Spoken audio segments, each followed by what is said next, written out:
Are lots of people actually dying all of the time as a result of health insurance denials? I keep hearing the claim, but never see a mountain of tangible or anecdotal data to back it up. I'm not dead, but I have been dealing with migraines for 3 years, with my migraine days being 20 days a month. It takes forever to deal with insurance for testing coverage and get referrals approved, and then wait for appointment availability. I'm on 4 different migraine medications that don't really help at all. I finally got my first Botox appointment, and my pain has dropped over 75. Botox has a 95% success rate as a migraine treatment. It has taken 3 years and $4,000 to get to this point. Each Botox treatment is $567 and is done every 3 months until you can wean off it and the medications you are on. My insurance literally only covers $137 of my Botox treatment, and they did initially deny the treatment with no explanation to my neurologist, so they had to refile the claim. Kinda hard to prove that being denied medicine to, for example, help treat cancer kills someone. But he might have died even with it is an easy counter-argument to make, and people love telling people they are wrong on the internet. But yeah, people are denied medicine and medical procedures to help treat deadly diseases dozens, hundreds, if not thousands of times a day. About 13 of people covered have been denied something that their doctor requested, https. It's not really that simple. If you have an immediate life-threatening condition, the medical system will activate to stabilize you and send you a giant bill later. But it's not going to go out of its way to cure you or sustain you indefinitely without paying. People just don't go to the doctor for fear of the debt and hassle, or treatments get pushed back while people fight through insurance appeals, or people take on lower quality treatment. These things don't really clearly have a here to their cause and effect, which is sort of the point from the company's view. I work in pharmacy, and people being denied life-saving medication is a huge problem. I still see a lot of people who can't afford their insulin. It's heartbreaking. My wife gets denied a prescribed medication life-critical at least twice a year. Usually this is due to the insurance companies renegotiating rates with pharma brands. We don't even care about brands, we just need access to the medication at an affordable rate.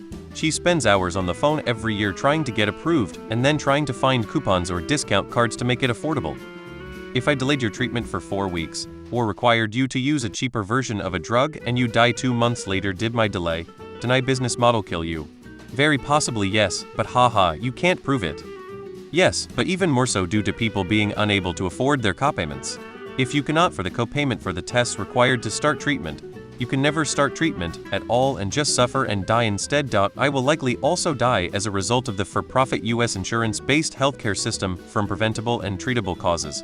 I honestly can't even remember all of the things insurance denied coverage for at this point. It's been so much, including the surgeon I needed to be able to walk again, so I've been in a wheelchair since 2021. I have switched insurers in the past due to Cigna refusing to cover the breathing medication that I will die in a matter of hours, minutes without.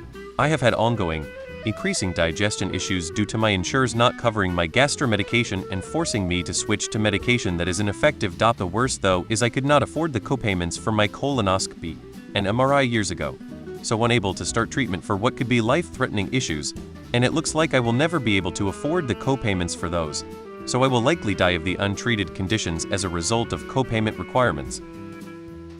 I used to work for a health insurer, and they definitely die treatments which lead to deaths. When I worked there even a story in the paper about how a woman in her 20s died because the company I worked for refused to pay for an experimental treatment. In short, it was a treatment for other things, but in her situation was considered experimental. It was being used successfully in places like Australia. They said no. She died. As others note, their argument an insurance company makes is that we don't know if she would have survived. True. We don't know because they didn't even try. The ethics and compliance VP where I worked used to joke that underwriters are paid to think about other people dying all day. And that's true. They spend all day determining at what point it is worth paying to keep you alive or not. It's all math to them. I never see data to back it up. Where are you looking? Up your ass? Almost certainly yes. People are being denied health care because insurance will not cover the cost. Some of those people are going to die because they did not get the treatment they needed quickly enough. I am on meds. Insurance decided that I do not meet the requirements after over 5 years and arbitrarily made new requirements I need to meet. So I went out of my way, and my doctor went out of his way to meet these new requirements. Met them. Still didn't cover. Out of necessity I went out of pocket. Thank God for Goodix, free pharmaceutical coupons took the price down from $300 out of pocket to $30. Honestly, I'm grateful I can afford out of pocket. and I actually get more meds and can stockpile a little vs with insurance being given a monthly allowance, and the last week worry I'll have a delay to pick up my next month and be out for a bit, which has happened and is dangerous to my health to be without it, so yay, out of pocket is better, but only cause I can afford it. If I couldn't afford it, I'd have no meds cause I don't meet the new requirements, and I'd risk serious medical consequences without it. Check out the documentary called Sicko Sometime, 2007 Michael Moore film. Looks like it's free on YouTube.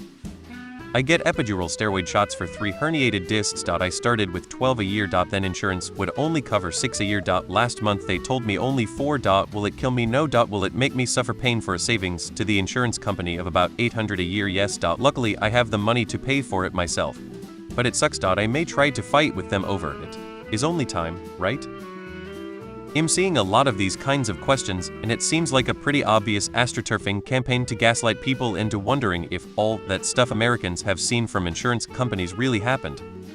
I suspect the biggest issue that leads to unnecessary death is lack of access to prevention care for those on high-deductible insurance plans. Some people die. The vast majority just have their quality of life greatly decreased. Imagine being 80 and denied a knee replacement because of age and hanging to live in constant pain and limited mobility all the time. A lesser, more relatable example is the wholly inadequate dental coverage most plans offer, if they are offered at all. Oh, you need 3 crowns? Well, pay 20 of that, but 100 of getting the teeth pulled.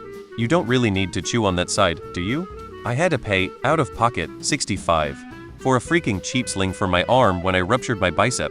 It's things like that people are pissed off about. Yet my BIL died because a chai company refused a life-saving procedure that the doctors, who actually know anything, said he needed. It's not just about denials, it's about delays, it's about hidden and exorbitant costs. Getting a 5-6-figure bill in the mail while you are fighting for your life can easily send you down the wrong path health-wise, even if you were approved a procedure. The whole system is made to screw over the most in need of benefits. They make it as hard as possible to get the benefits owed. Even if you had the energy to fight them, it's often denied.